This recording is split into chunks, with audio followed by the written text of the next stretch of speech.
bienvenue pour cette nouvelle édition des questions-réponses avec S. Chablis. Et j'ai aujourd'hui une question qui m'a été envoyée par mail sur ask@schablis.com. Cette question de Simon de Saint-Étienne qui me dit « Je suis en train de préparer un déplacement, un voyage sur Chablis. Qui devrais-je aller visiter ? Merci de me donner des noms de domaine, je n'aime pas aller chez des négociants. » Ah, Simon, je ne vais pas vraiment répondre à votre question. Enfin, je vais y répondre, mais de manière peut-être pas comme vous y attendez. Première chose, si vous venez à Chablis, n'hésitez pas déjà à me rendre visite, ça me fera très plaisir. Ensuite, qui aller rencontrer?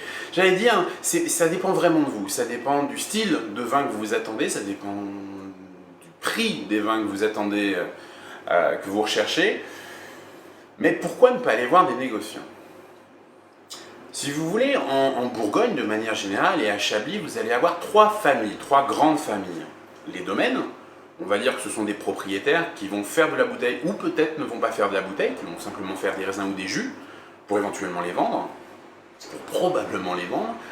Vous allez aussi avoir les coopératives. Donc les coopératives ont finalement des membres qui décident de s'engager auprès de la coopérative pour leur apporter leurs raisins. Donc ça, c'est une deuxième famille. La troisième famille, ce sont ce que vous appelez les négociants. En Bourgogne, les négociants sont des négociants éleveurs. Donc, ils n'ont pas forcément la propriété.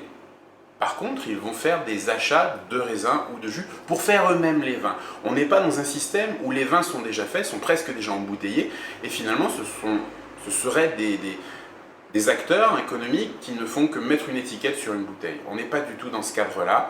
On est bien avec des négociants éleveurs, encore une fois, donc des personnes qui vont acheter des raisins, qui vont acheter des jus, souvent qui ont des contrats avec des viticulteurs pour garantir aussi le niveau qualitatif de tout ça, et qui vont vraiment faire l'élevage.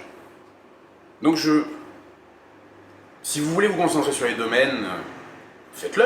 Si c'est une question philosophique, faites-le absolument, mais ne mettez pas pour autant les négociants de côté, sachant que beaucoup de viticulteurs, beaucoup de domaines ont aussi une sorte de carte de négociant qui leur permet d'avoir une gamme un peu plus large. Donc, à mon sens, Simon, ne restez pas dans cette vision domaine, négociant, coopératif. Non, ce sont avant tout des professionnels du vin qui travaillent correctement et qui font tout pour vous apporter des vins qualitatifs.